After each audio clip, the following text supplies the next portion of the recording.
자, 그래서 38쪽에 그 성립 요건, 괄호 1번에 일반적 성립 요건이 있었죠.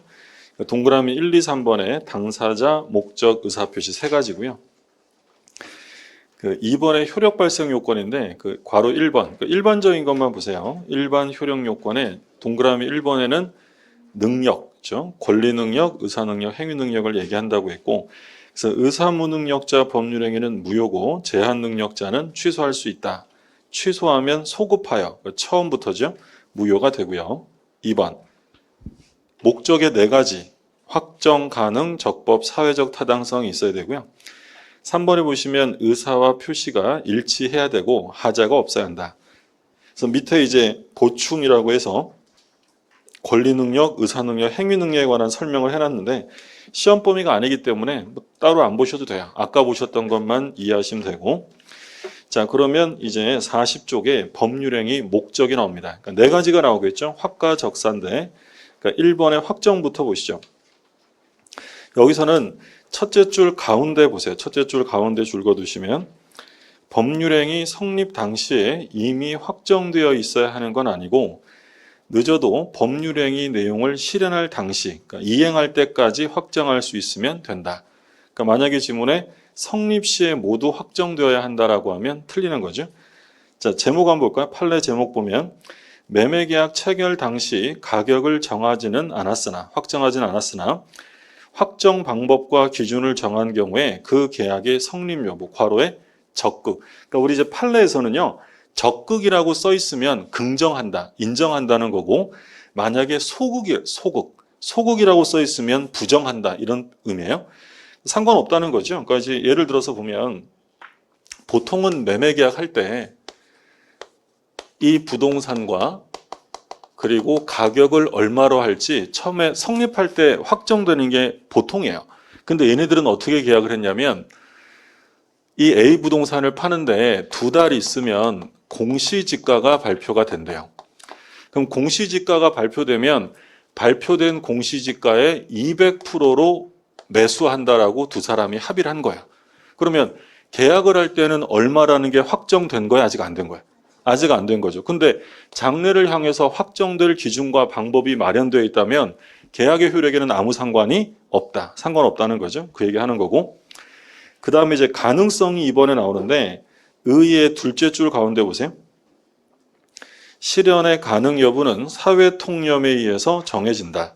그러니까 물리적인 기준이 아니라 중요한 말은 사회 통념. 거기 동그라미 해두세요. 둘째 줄 마지막에 사회 통념. 그러니까 예를 들어서 죽은 사람을 살리는 계약. 이건 물리적으로 불가능한 거야. 근데 꼭 그것뿐만 아니라 일반인들의 공통적인 통념. 이것에 의해서 판단한다는 거죠. 그럼 뭐 쉽게 생각하면 두 사람이 한강대교 위에서 장난치고 놀다가 한강에 반지를 빠뜨렸어요. 그러면 이 한강에 빠뜨린 반지를 찾을 수 있을까요? 없을까요? 그러니까 이게 물리적, 과학적으로 반드시 불가능이라고 단정할 수는 없지만 우리 보통 사람들은 한강에 반지 빠뜨리면 찾을 수 없다라고 생각하는 거예요. 그게 이제 사회 통념이다라는 거죠. 불능의 유형 나오는데 괄호 1번 원시적 불능과 후발적 불능 거기에만 별표해 두시고요. 왼쪽에 보조단의 기출이라고 뭐라고 써있냐면 불능 여부는 법률행위 성립시를 기준으로 판단합니다. 그러니까 이행기를 기준으로 하는 게 아니라 성립시를 기준으로 판단한다. 그러면 불능은 원시적 불능이 있고요. 후발적 불능이 있어요. 그러니까 제목에서 느껴지는 것처럼 원시적 불능이라는 것은 계약이 성립할 당시에 애초부터 불가능했다라는 거고요. 후발적 불능은 성립할 때는 가능했는데 나중에 불가능이 되었다. 이게 후발적 불능이에요. 그러니까 예를 들어서 볼게요. 갑이 을하고 부동산의 매매 계약을 했어요. 언제 했냐면 예를 들어 11월 15일 날 계약을 했대요. 근데 그 지역에 산불이 나는 바람에 11월 14일 날 이 목적 부동산이 화재로 이미 소실된 거예요. 자, 매매 계약을 했는데 계약 체결 당시에 지금 불나서 소실된 상태예요. 그럼 이 불능은 원시적이에요, 후발적이에요? 계약이 성립할 때 가능했어요, 불가능해요? 자, 어렵지 않아요? 언제 불났다고요? 14일 날. 그럼 15일 날 계약할 때 가능한 거예요? 불가능한 거예요? 불가능. 이런 불능을 뭐라고 하냐면 원시적 불능이라고 하는 거예요. 근데 15일까지는 멀쩡했어요. 근데 16일 날 그 지역에 산불남에서 다퉜대요. 그러면 계약이 체결될 때는 가능했는데 나중에 불가능이 됐네요. 이게 바로 뭐예요? 후발적 불능이에요. 그러면 느낌으로 볼 때 둘 중에 하나는 무효예요. 원시적 불능과 후발적 불능 중에서 뭐가 무효일까요? 얘가 무효. 얘가 무효. 그러면 후발적 불능은 유효합니다. 유효해요. 자, 우리 시험에 이게 몇 번 출제가 됐는데 갑이을하고 부동산 매매 계약을 했어요. 계약을 하고 나중에 목적물이 멸실된 거예요. 계약을 체결하고 나중에 멸실되는 바람에 소유권 이전이 불능으로 확정되면 매매 계약은 무효가 된다. 예전에 이게 2년 연속으로 출제가 됐던 짧은 사례예요. 매매 계약 체결 후에 목적물이 멸실되어 소유권 이전이 불능으로 확정되면 매매 계약은 무효가 된다. OX예요. 틀렸죠? 이거 무슨 불능이죠? 후발적 불능이니까 이 계약은 무효가 아니라 유효해요. 근데 이제 이건 그 뒤에 이어지는 문제는 우리가 계약법 할 때 볼 텐데 이게 불능이 된 이유가 이 채무자, 인도 의무자의 잘못이 있다. 얘 책임이 있으면 이걸 우리가 나중에 뭐라고 부르냐면 채무 불이행이라고 불러요. 채무자의 잘못으로 이행을 못하게 된 거잖아요. 그러면 이건 계약은 유효가 되고 채무 불이행 문제가 발생하니까 을은 갑한테 계약을 해제하고 손해배상을 청구할 수 있게 되는 거예요. 만약에 무효라면 무효가 돼버렸다라고 하면 손해배상 문제 이런 게 원칙적으로는 안 생기는 거예요. 어떤 경우에만 생기는 거냐면 기본적으로 유효할 때. 그래서 사례에서 여기서는 우리가 파악하고 넘어갈 점이 계약이 성립될 당시에 이미 불가능한 상태였다면 원시적 불능이 돼요. 그러면 효력은 뭐라고 그랬어요?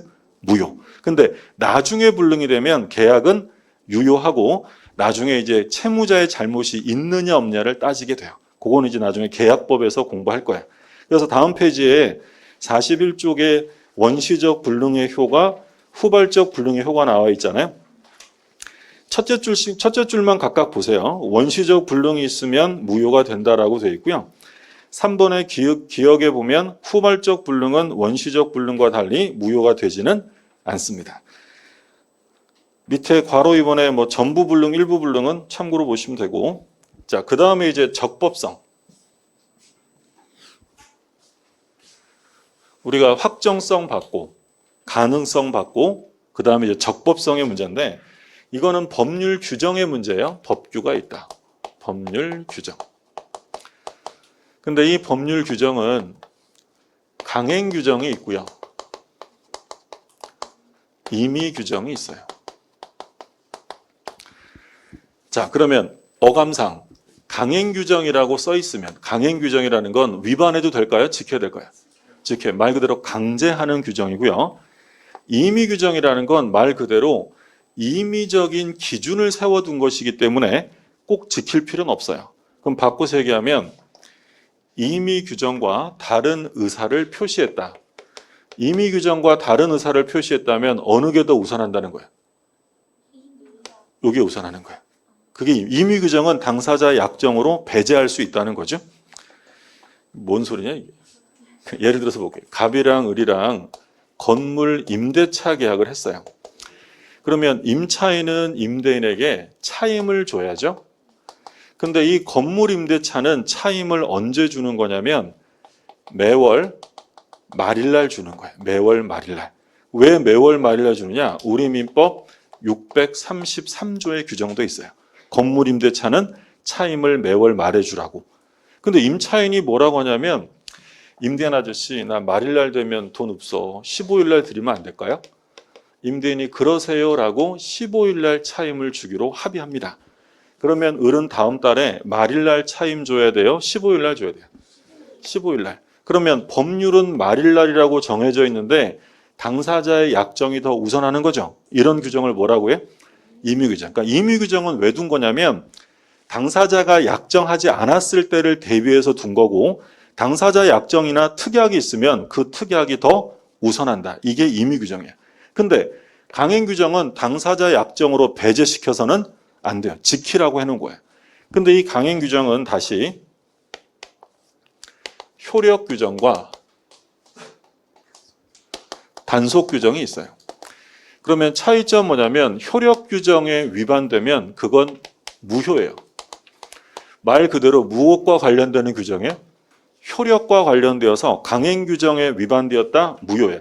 그러니까 우리 판례에 따르면 특별한 말 없이 강행 규정이라고 하면 효력 규정을 칭한다라고 생각하시면 돼요. 근데 단속 규정은 뭐냐면 위반돼도 개인들 간의 거래 행위는 유효합니다. 유효해요. 대신 단속, 제재를 받는 거예요. 그러니까 단속 규정, 행정법규 중에서 단속 규정에 해당되면 처벌되는 건 변론으로 하고 개인들 간의 법률 행위는 무효가 아니라 유효하다라고 정리해 두시면 되겠고요. 그러니까 우리 시험에 나왔던 가장 기본적인 게 무허가 음식점에서 음식물을 판매하는 행위를 합니다. 그럼 무허가 음식점에서 음식물 판매 행위했다. 개인들 간의 계약은 유효일까요? 무효일까요? 유효한 거예요. 다만 처벌되겠죠. 그러니까 예를 들어서 밥집에서 밥을 맛나게 먹었어요. 그리고 나가서 계산하려고 봤더니 무허가 음식점이에요. 밥값 안 내도 돼요? 내야 돼요? 내야 돼요. 왜냐하면 개인 간의 거래는 유효하니까. 다만 무허가 음식점이니까 뭐 영업장 폐쇄 이런 건 별개의 문제가 되겠죠. 그리고 이제 우리가 나중에 중요하게 공부할 것 중에서 부동산 등기 특별조치법에서 뭘 금지하고 있냐면 중간 생략 등기를 금지하고 있어요. 그러니까 중간 생략 등기라는 건 나중에 등기법이나 이제 물권법 파트에서 볼 텐데 갑이 을한테 부동산을 팝니다. 근데 을이 이거를 또 병에게 팔았어요. 그래서 등기가 병한테 넘어왔대요. 그러면 원칙은 병에게 등기가 넘어오려면 일단 누구를 거쳐야 돼요. 을을 거쳐서 와야 되는데 이 을이라는 사람이 각종 서류를 병에게 직접 줘서 등기가 을을 거치지 않고 병으로 바로 넘어간 거야. 뭐가 생략된 거야? 중간이. 그래서 이걸 뭐라고 하냐면 중간 생략 등기라고 불러요. 하면 돼요, 안 돼요? 안 돼요. 하지 말라고 금지하고 있어요. 근데 또 하지 말란다고 안 하느냐? 그래도 합니다. 하지 말란데 왜 해요? 왜 하겠어요, 이 사람은? 세금 안 내려고. 그렇죠? 그래서 이제 하는 거예요. 그러면 이렇게 중간 생략을 하기로 합의하면 이 합의는 유효예요, 무효예요? 유효하다라는 거예요. 다른 시험에 한번 뭐라고 하냐면 조세 포탈, 부동산 투기를 목적으로 하여 중간 생략에 합의를 하였다면 그 합의는 유효예요, 무효예요? 이제 앞에 막 조세 포탈 막 이런 말도 무효 같지만 유효하다는 거예요. 처벌되는 건 변론으로 하고 개인들 간의 합의는 유효로 해주겠다라는 거예요. 자, 그럼 여기서 이제 뭘 물어보게 되냐면 그러면 이 등기가 유효인가요? 라는 걸 물어봐요. 그러니까 물권법이나 등기법 파트에서는 등기의 효력을 좀 물어보거든요. 그럼 이 등기는 그러면 유효라는 거예요? 무효라는 거예요? 유효하다는 거예요.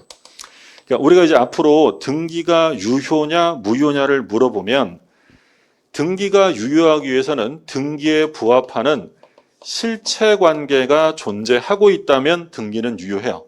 그러면 병으로 등기가 넘어올 실체 관계가 있어요, 없어요? 법률 관계가. 이게 뭐 있어요? 매매. 그럼 각각의 매매가 유효하다면 얘한테 등기 넘어올 법률 관계가 있잖아요.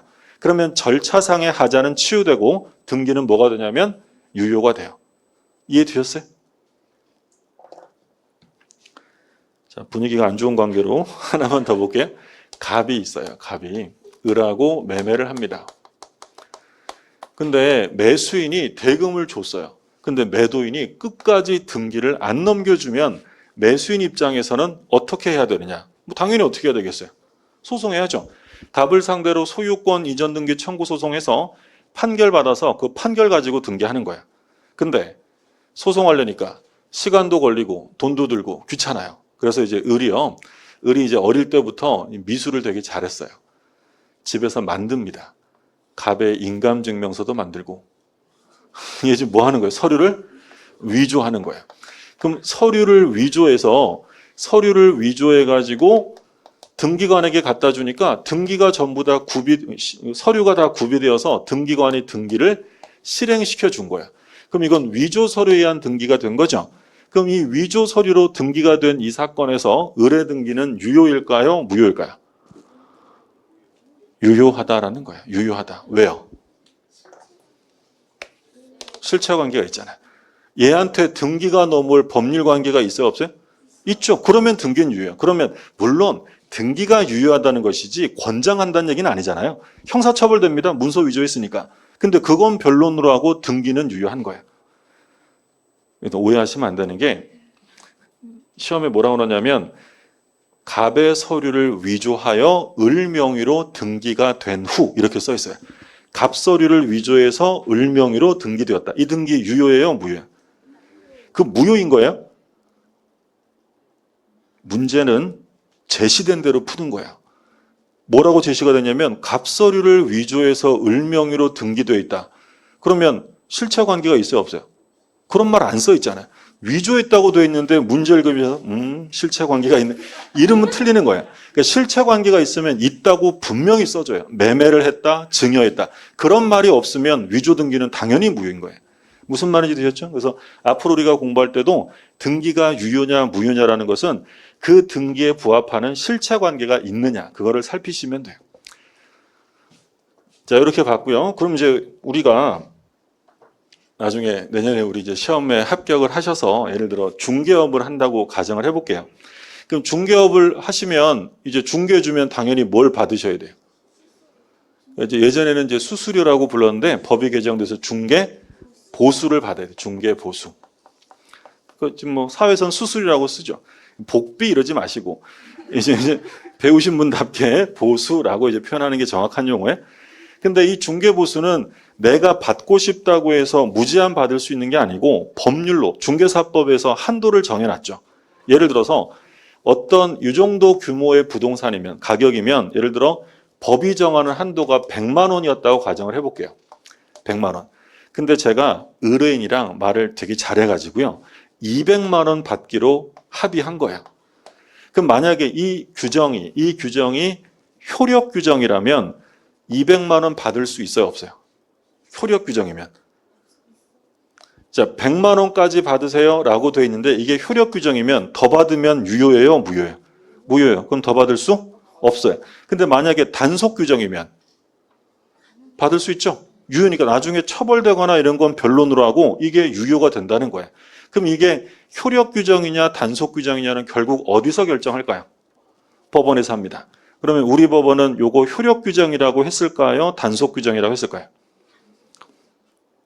그러니까 우리가 나중에 받아야 되니까 단속 규정 이렇게 생각하지 마시고 효력 규정이에요. 무효입니다. 무효. 그럼 만약에 제가 200만 원을 이미 받았어요. 그러면 100만 원은 무효니까 어떻게 해야 돼요? 돌려줘야 돼요. 그걸 뭐라고 부르냐면 부당이득이라고 불러요. 부당이득. 그러니까 무효가 되면 나중에 보겠지만 불법원인 급여가 아니라면 부당이득은 반환해야 돼요.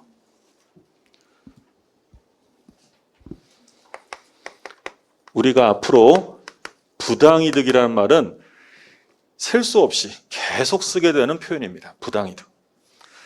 그러면 우리 민법 741조에서 이제 부당이득이라는 것은 뭘 말한다고 써 있냐면 부당이득이란 법률상 원인 없이 취득한 이익이요. 그러니까 법률상 원인 없이 이익을 취득해서 상대방에게 손해를 입게 했다면 그게 부당이득이야. 그러면 우리가 앞으로 보게 될 가장 기본적인 부당이득의 형태는 이겁니다. 갑이 을하고 매매 계약을 했어요. 갑이 을에게 소유권을 줬고 을은 돈 줬겠죠. 대금을 줬어요. 그럼 여기서 얘가 부동산을 넘겨받고 갑이 을에게 돈을 받은 법률상 원인은 무엇을 했기 때문입니까? 이게 원인이에요. 이게. 근데 나중에 봤더니 계약이 잘못되어서 계약이 무효가 되거나 또는 취소가 됐대요. 그럼 계약이 무효가 되거나 취소가 돼버리면 이제 을이 소유권을 넘겨받고요. 갑이 돈 받은 원인이, 법률상 원인이 남아 있어요? 없어진 거야?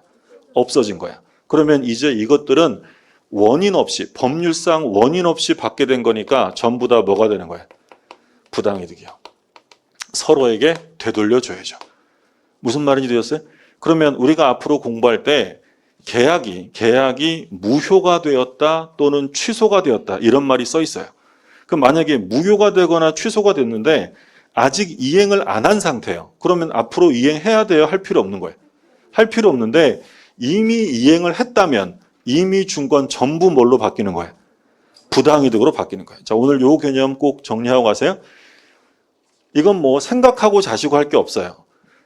앞으로 공부하시면서 계약이 무효 취소되었다 이런 말 써 있으면 반사적으로 그러면 이미 준 건 부당이득이네 되돌려줘야지 이렇게 연결하셔야 돼요.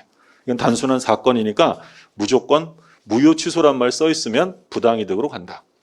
그렇게 정리해 두시면 되고 그래서 이제 나중에는 효력 규정이 어떤 거고 단속 규정이 어떤 거고 우리 판례 입장이 어떤 건지를 나중에 한번 이제 정리를 따로 하게 되는데 지금은 이게 어떤 개념인지를 정리해 두시면 된다. 이런 얘기죠.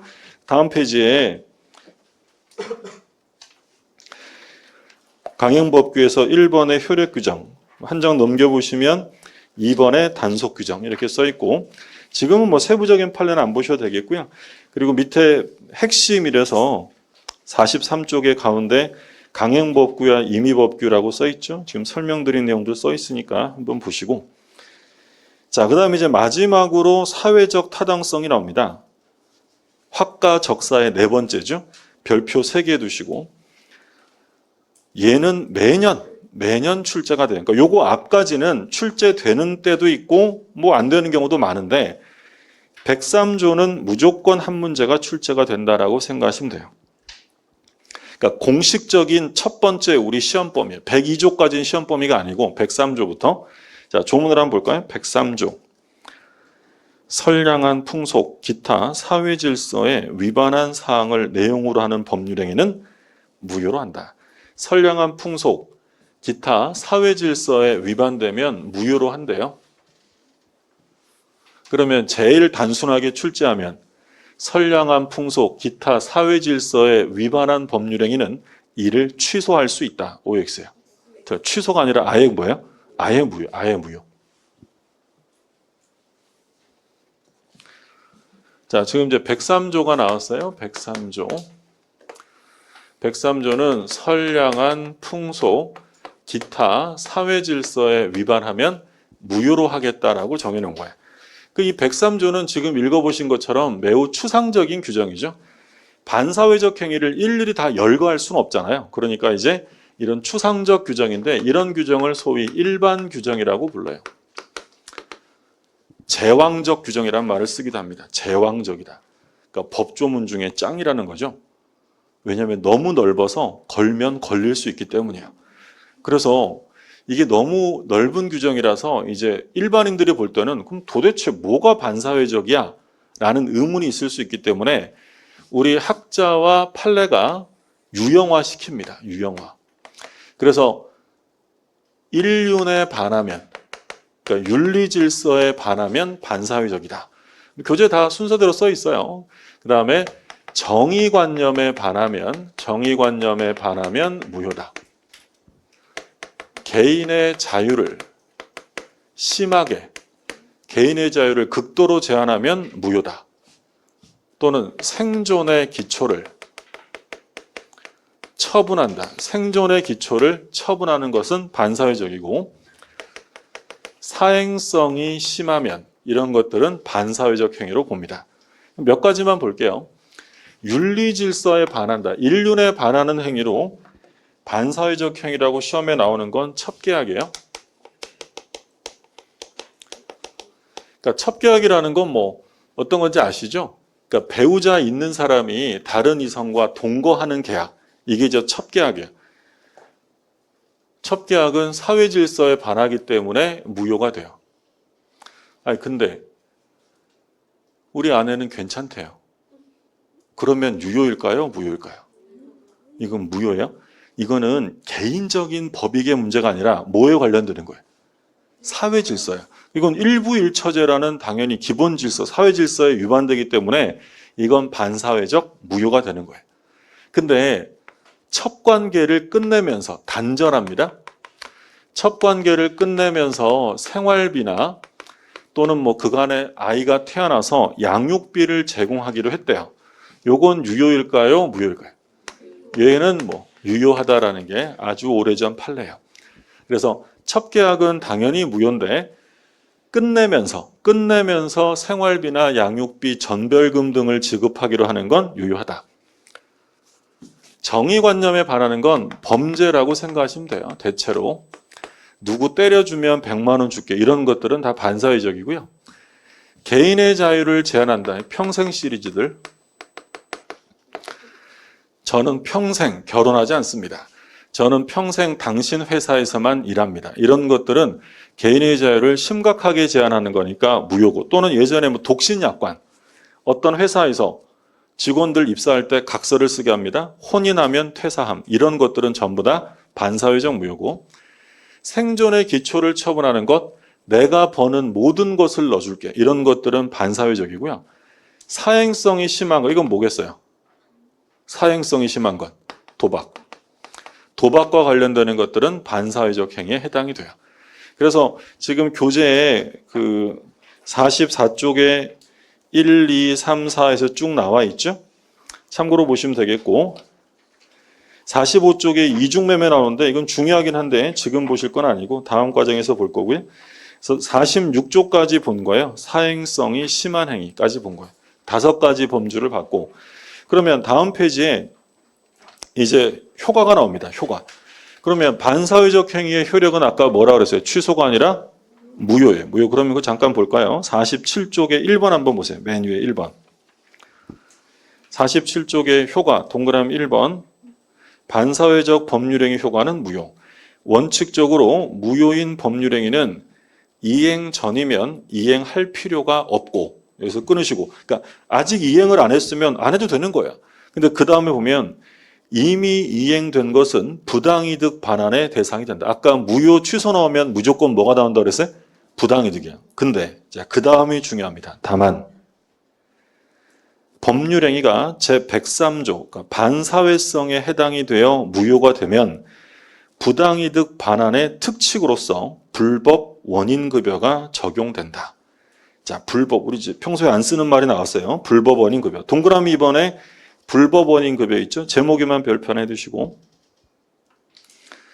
자, 뭐라고 되냐면 사회질서 위반 행위로서 무효임에도 불구하고 이미 이행한 경우에는 이른바 불법 원인급여로서 반환 청구가 인정되지 아니한다. 그러니까 원래 무효면 돌려받을 수 있다. 그게 부당이득이죠. 근데 일반 무효가 아니라 반사회적 무효면 돌려받을 수 없어요. 그걸 뭐라고 부른다고요? 불법 원인급여. 그럼 오른쪽 보조단에 두 번째 참고를 보세요. 두 번째. 47쪽의 그 보조단. 두 번째 뭐라고 하냐면 불법한 원인. 여기 불법이 반사회적이에요. 불법한 원인으로 인하여 재산을 급여하거나 노무를 제공한 때에는 그 이익의 반환을 청구하지 못한다. 못 돌려받는 거예요. 그러나 단서조항. 그러나 그 불법의 원인이 수익자에게만 있는 때는 그렇지 않대요. 그러니까 준 사람은 불법성이 없고 이득 본 사람만 불법성이 있으면 그때는 예외적으로 돌려받을 수 있다는 거죠. 자, 좀 어려운 표현이죠? 746조가 우리가 이제 앞으로 조문 쓸 때 요거는 지금 여기 그린 요거는 그냥 몇 조 할 때 나타내는 기호예요. 기호 746조고 지금 조문에 뭐뭐 한다라고 끝나고 그 다음에 뭐라고 시작이 돼요? 그러나 불법한 원인으로 재산을 급여하거나 노무를 제공한 데는 그 이익의 반환을 청구하지 못한다. 그러나 불법의 원인이 수익자에게만 있으면 그렇지 않대요. 그럼 우리가 앞으로 법조문 읽을 때 그러나 전까지 뭐뭐 한다까지를 그 조문의 본문이라고 불러요. 746조의 본문. 그러나부터를 뭐라고 하냐면 단서라고 해요. 그러니까 746조는 본문과 단서로 구성이 되어 있어요. 이거 우리 이제 처음 공부하는 거니까 그래도 우리 앞으로 법조문 읽을 때 형태는 좀 아셔야 되니까. 그럼 예를 들어서 107조가 있어요. 107조. 동그라미 1, 동그라미 2 이렇게 조문이 써 있으면 이 동그라미 1은 어떻게 읽는 거냐면 항. 107조 1항, 2항 이렇게 읽는 거예요. 예를 들어서 118조에 가면 동그라미 1이 아니라 1점, 2점 이렇게 돼 있어요. 얘는 뭐라고 읽는 거냐면 1호, 2호라고 읽어요.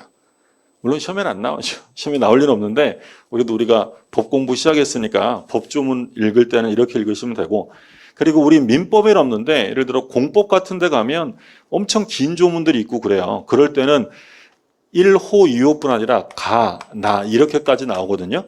가, 나가 나오면 얘는 목이에요. 가목, 나목, 다목 이렇게 읽어요. 근데 민법은 여기까지는 안 나오고 그래서 이렇게 돼 있다. 그럼 잠깐 확인만 좀 하고 갈까요?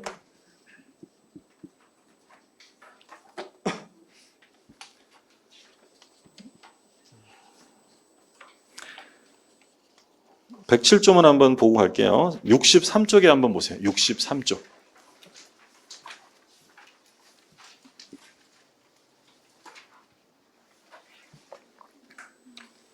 63쪽에 자 107조 한번 볼게요. 107조.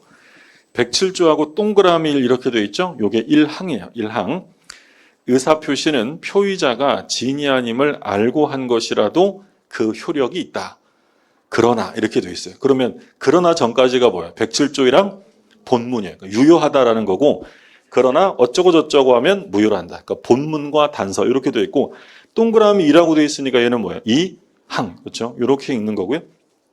첫 시간이니까 조문 읽는 거 얘기해 드리는 거고. 자, 다시 돌아오셔서 마저 정리할게요. 그래서 일반 무효와 달리 반사회적 무효면 돌려받을 수 없다. 자, 그럼 사례를 들어서 한번 봅니다. 갑이 있어요. 을하고 계약을 했대요. 계약. 그래서 갑이 을에게 계약을 통해서 부동산의 소유권을 넘겨줬습니다. 그러면 이 등기가 넘어오게 된 법률상 원인은 바로 계약을 했던 거예요. 근데 이 계약이 무효임이 밝혀졌대요. 그럼 계약이 무효면 누가 소유자겠어요? 이건 무효 등기고 소유권은 갑에게 있는 거예요. 그러면 얘는 원인 없이 받은 거니까 갑이 을에게 돌려줘라고 부당이득 반환을 청구할 수 있다. 이게 일반 원칙이에요. 그런데 이걸 봤더니 첩계약이었어요. 갑이 을에게 첩계약을 하면서 그 대가로 아파트 한 채를 넘겨준 거야. 그럼 이건 일반 무효가 아니라 몇 조예요? 103조. 반사회적 무효죠.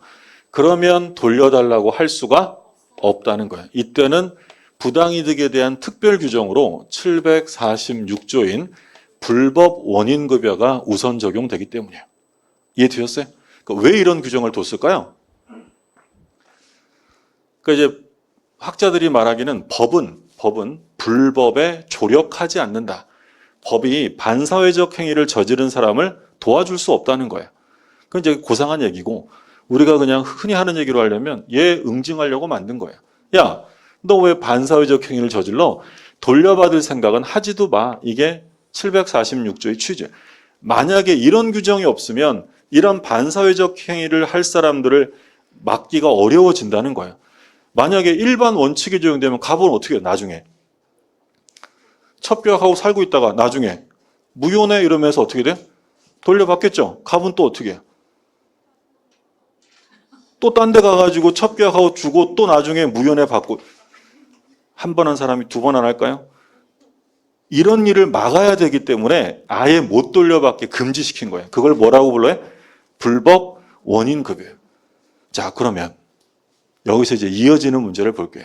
그럼 이제 원래 무효면 갑건데 반사회적 무효면 돌려받을 수가 없네요. 그럼 누가 소유자가 돼버린 거예요? 을이 소유자가 된 거예요. 자, 그럼 을이 병한테 팝니다. 근데 이 병은 이게 원래 첩계약을 통해 넘겨받은 것임을 알고 있었대요. 악의자였대. 병이 소유권을 취득할 수 있을까요? 없을까요? 할 수 있어요. 누구한테 받았어요? 을한테. 자, 여기서 이제 중요한 원칙이 나옵니다. 동산 말고 부동산이에요. 부동산을 샀는데 얘는 지금 권리자에게 샀어요? 무권리자에게 샀어요? 권리자. 그럼 우리가 앞으로 공부할 때 부동산을 샀는데 권리자에게 샀으면 걔는 무조건 취득이에요. 선의하게 따질 물을 필요도 없이 무조건 취득. 근데 만약에 이게 일반 무효면 누가 소유자죠? 103조가 아니라 일반 무효면 얘가 소유자고 이 등기 무효잖아요. 그럼 을은 권리자예요? 무권리자예요? 무권리자에게 등기를 받았대요. 얘는 원칙적으로 취득이 돼야 안 돼요? 안 돼요. 무권리자에게서 권리를 취득할 수 없는 게 원칙이기 때문에 부동산을 샀는데 무권리자에게 샀다? 얘는 절대 취득할 수 없어요. 그게 원칙이에요. 물론 예외는 있어요. 법률의 규정이 있을 때. 그건 좀 이따가 볼 거고 특별한 거 없으면 권리자에게 샀다? 무조건 취득. 무권리자에게 샀다? 취득할 수 없어요. 그렇게 정리해 두시고. 근데 단서에서는 불법의 원인이 수익자에게만 있대요. 그럼 수익자는 이득을 본 사람을 말하겠죠? 그러면 준 사람은 반사회성이 있다는 거예요? 없다는 거예요? 급여자는 반사회성이 없거나 매우 미약하다라고 하면 걔는 피해자인 거예요. 돌려받을 수 있다. 자, 여기 좀 어렵죠? 뭐는 시원 이름 표정으로 그죠? 갑이 을하고요. 얘가 1억 원을 빌려줬대요. 예를 들어서 돈 빌려주는 계약을 뭐라고 하냐면 소비대차라고 해요. 빌려주는 계약, 소비대차. 요 대자가 빌려준다 할 때 대자고 차자는 빌린다 할 때 차자예요. 근데 돈 빌리면서 이자 약정을 어떻게 했냐면 연 1200%의 이자 약정을 한 거예요. 어마무시하죠? 근데 어떻게 이렇게 약속을 했고 채권자 아저씨는 인상 쓰고 이러니까 어쩔 수 없이 현재 2달치의 터무니없는 이자를 지급했어요. 근데 을이 도저히 못 살겠다. 소송을 제기합니다. 그러니까 우리 법원이 뭐라고 하냐면 사회 통념상 용인할 수 없을 정도의 현저한 고율의 이자 약정은 반사회적 무효다라고 판시해요. 그러니까 이런 터무니없는 이자는 반사회적이에요. 그러면 이렇게 판결나면 을은 앞으로 이자를 지급할 필요가 없죠. 근데 문제는 앞으로 지급할 필요 없는 건 당연한데 이미 준 게 있잖아요. 2달치. 그러면 이 2달치 이자에서 반사회적 행위에 해당되는 부분에 반환 청구가 되나요? 라고 물으면 반환 청구가 된다요? 안 된다요? 된다라는 거죠. 된다. 거 봐요. 제가 아까 그랬죠. 둘 중에 하나 찍으면 잘 안 맞는다고요. 자, 다시. 무슨 얘기냐면 갑과 을 중에 누가 나빠요? 얘가 나쁘네요. 얘가 이득 본 수익자예요. 그럼 얘가 준 사람, 얘가 급여자인데 얘는 불법성이 있어요? 없어요? 없죠. 피해자라는 거예요. 그럼 피해자는 돌려받을 수 있는 거고 불법성이 있는 애는 돌려받을 수 없는 거예요. 이해되셨어요? 예, 그런 거예요.